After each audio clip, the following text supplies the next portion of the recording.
How are all of you lovely people doing today? My name is John and welcome to a beautiful episode of the Zombie Storyline Q&A. This is a series where I take your questions about the zombie storyline and I answer them. Whether it's a big, a small, or a simple question, I'm always more than happy to take it on. So you can either leave your questions down below or tweet me at JohnnyJ25. Before we begin the episode, there's one quick thing I would like to mention.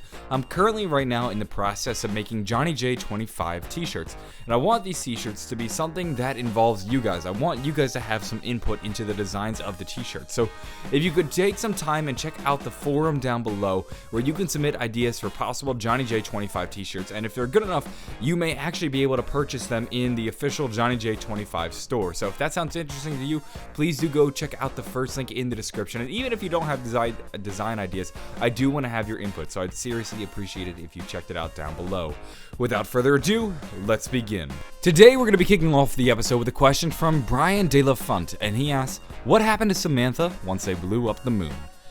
This is a pretty tricky question, and we're going to have to do a lot of digging to be able to answer this question. Let's first off take a look at the giant cutscene.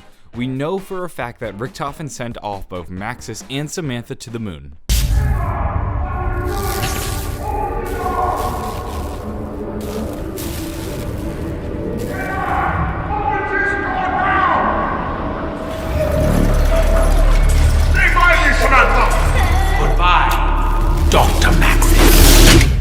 This is where things start to get dicey and we see timelines diverge as the Primus characters go back in time and actually change the past.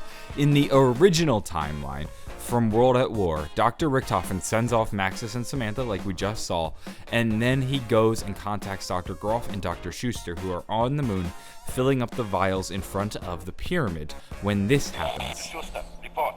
The tanks are full and the shields are down. The machine is humming nicely. Good. What of the shipment? Most are buried outside of the base. The live ones we've sent back to Kustva Postum. Excellent. There is nothing left but to wait for Dr. Richtofen's return.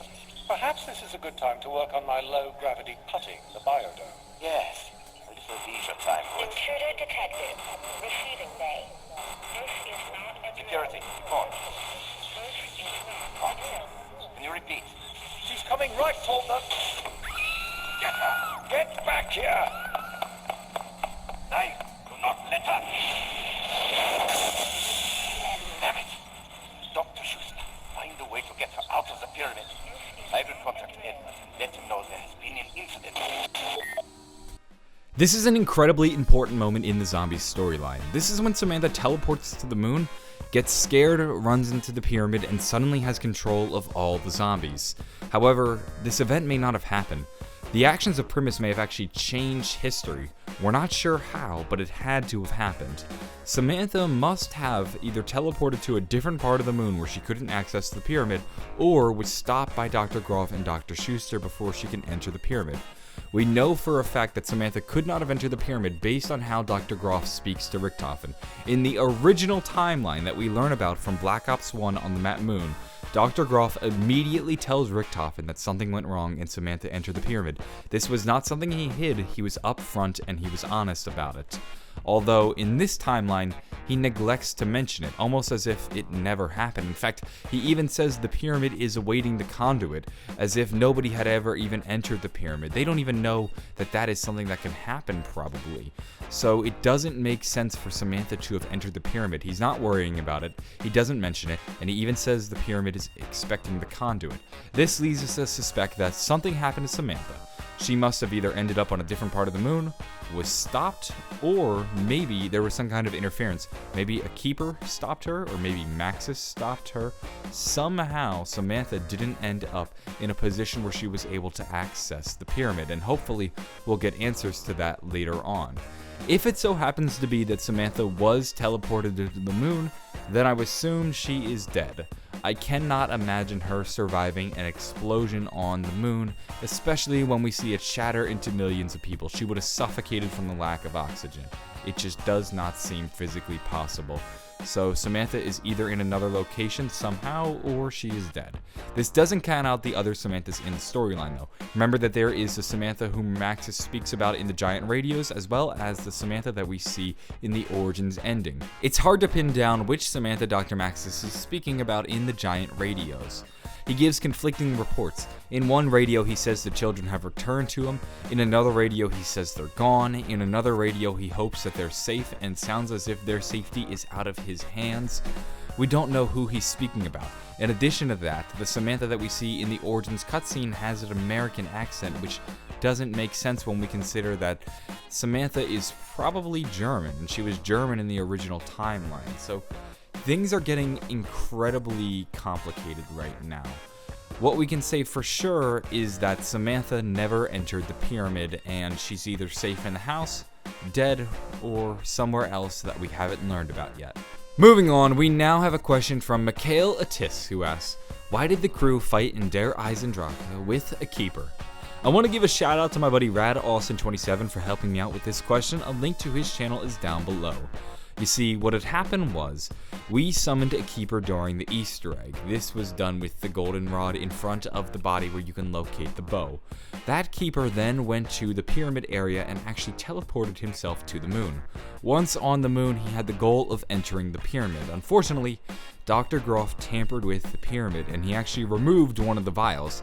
The vials are what power the pyramid. It uses the souls to actually power the device, and then once the device is powered, people are able to enter it. So the keeper was able to enter the pyramid, but because it was damaged, he was somehow contaminated. He was no longer a pure keeper.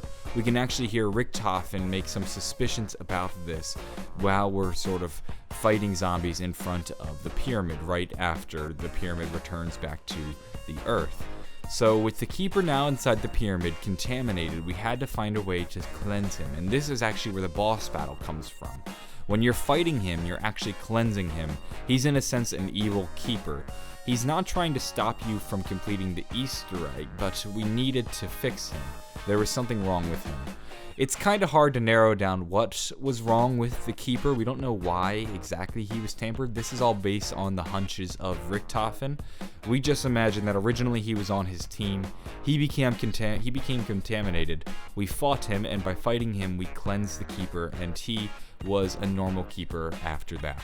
Today's episode will be concluded with a question from Optical Tornadoes, who asks, why are the gatekeepers so important now?